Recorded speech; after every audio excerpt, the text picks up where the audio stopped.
कहानी दो बहुएं की।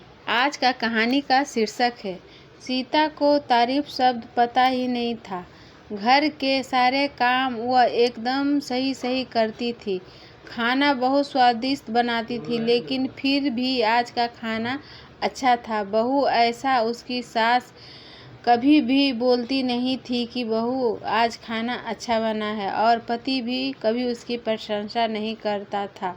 उसका बनाया हुआ खाना चुपचाप से खा कर उठकर दोनों पति और सास चले जाते थे। उसने खाना खाया या नहीं खाया, इससे उन दोनों को कोई फर्क नहीं पड़ता था। सास को वह पसंद नहीं थी। उसके हाथों से जरा सी भी भूल हो गई तो सास तुरंत गुस्सा करती थी। उससे भी बुरी बात थी कि उसके पति और उसके बीच बातचीत का ज़्यादा नहीं होती थी, और उन्होंने ये चुप्पी बनाए रखी थी। वह उस पर ध्यान नहीं देता था। परदेश में पढ़ाई करने गया हुआ छोटा देवर मात्र समय समय पर सीता को फ़ोन करता था, पूछता था भाभी कैसी हो। उसका फ़ोन आते ही सीता बहुत खुश हो जाती थी। अपना मन हल्का करने का उचित स्थान था। सीता का देवर का पढ़ाई कुछ ही दिनों में ख़त्म हो गया और वह घर आया। थोड़े समय के भीतर उसे एक अच्छी नौकरी मिल गई।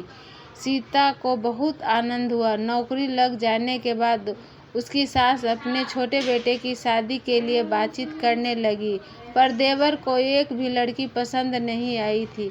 इसका भी दोष सीता को ही सास सीता को ही देती थी।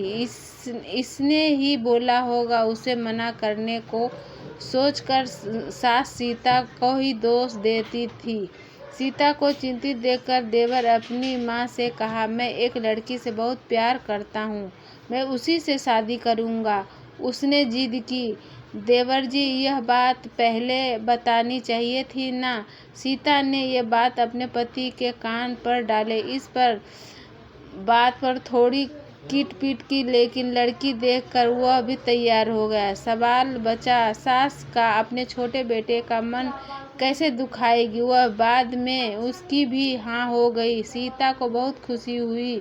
उसे लगा कि एक अच्छी सहेली आ जाएगी। अब साथ देने के लिए, दिल के राज बताने के लिए घर पर कैसी होगी छोटी देवरानी। रस बस जाएगी हमारे साथ और इस घर में, या वह एक अलग दुनिया बसाने पर जोड़ देगी। देवर जी को इस विचार से थोड़ा टेंशन में आ गई सीता। कुछ दिनों बाद सीता की छोटी देवरानी चौखट लांग घर आई।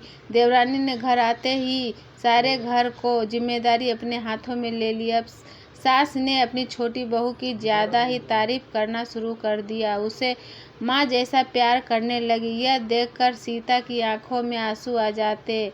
वह सोचती, मैं भी तो यही काम करती थी, फिर मेरे साथ ही क्यों ऐसा बर्ताव। अब थोड़े दिनों बाद छोटी देवरानी पूरे घर पर राज करेगी, और फिर मेरी जगह वहाँ कौन में होगा। अपने ही विचार में खो गई। सीता के भाव समझने पर छोटी देवरानी सीता के हाथ अपने हाथों में लेकर बोली, दीदी मुझे सब पता है, मुझे अपनी छोटी बहन समझिए, देखना बहुत जल्दी सब ठीक हो जाएगा।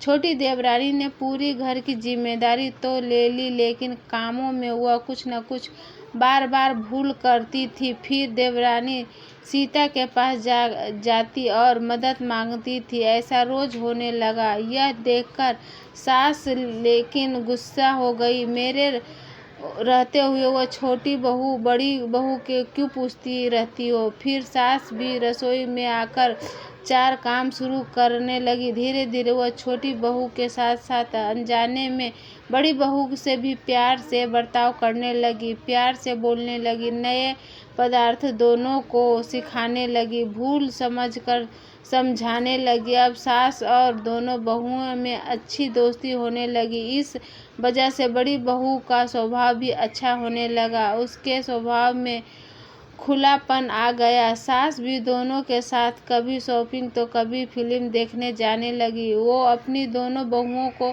सम्मान प्यार करने लगी। इस वजह से घर का माहौल हंसता खेलता हो गया। इसके अलावा अपने भाई और उसकी पत्नी की वार्निंग देखकर सीता का पति भी उसके साथ अच्छा व्यवहार करने लगा। यह देखकर छोटी बहू बहुत खुश हुई। दीदी, घर पर पहले आप ही का हक था। ऐसा बोलकर छोटी बहू ने पूरी घर की जिम्मेदारी अपने जेठानी को दे दी। साल भर में सीता के देवर को अच्छे वेतन और बड़ी पोस्ट पर मिल गया। अब छोटी देवरानी भी अपने पति के साथ परदेश जाएगी और मैं फिर अकेली रह जाऊंगी। इतना ही नहीं, इतने सालों बाद सास का व्यवहार जो इतने सालों के बाद बदल गया था, वह फिर से वही हो गया। तो इस विचार में सीता डर गई। देवरानी की सीता को इतनी आदत हो गई थी कि उसके बिना घर काटने को दौड़ेगा। देवरानी के आ जाने के घर का माहौल बदल गया था। वह थी ऐसी खुशमिजाज और ऊर्जावान जैसे के नाम से पता चलता। यहाँ देवरानी की हालत भी कुछ अलग नहीं थी। उसे दुख हुआ कि यदि यहाँ रहना पड़ा तो उसे अपने पति से दूर रहना पड़ेगा। सीता के देवर की जाने की गड़बड़ और देवरानी मात्र टेंस होने के कारण सीता सोच में पड़ी। अतः उसने देवरानी को पूछा तो देवरानी ने जवाब दिया कि दीदी, मैं सारा दिन नए स्थान पर अकेली रहूंगी, उससे अच्छा मैं यहीं रहूं। आपके देवर को बोला मैंने, शनिवार और रविवार की छुट्टियां में आप यहीं ही आ जाना करे, मैं भी उनके साथ जाया करूंगी बीच बीच में। थोड़ा बदलाव के लिए उस पर वह बोलते हैं कि 6 महीने वापस यहीं बदली कर के लूँगा। अपने पति की नकल करके देवरानी बोली और छोटी देवरानी भी हंसने लगी। अपनी आंखों के आंसू पोंछते हुए सीता बोली, छोटी, यह दिन वापस नहीं आने वाले।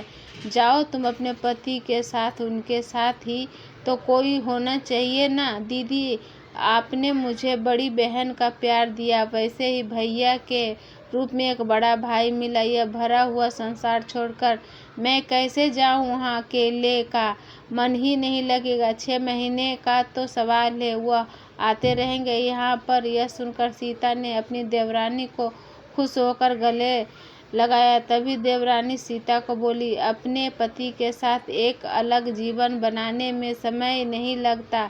अपनों में रहकर पति की प्रतीक्षा में ही आनंद है। दोस्तों, दो अलग अलग घर और ससुराल से आने वाली यह लड़कियां अपने नए घर के लिए सब कुछ करती है। पता ही नहीं चलता कि कब एक दूसरे की आदत हो जाती है। सच में देवरानी जेठानी का रिश्ता बहनों से कम नहीं होता।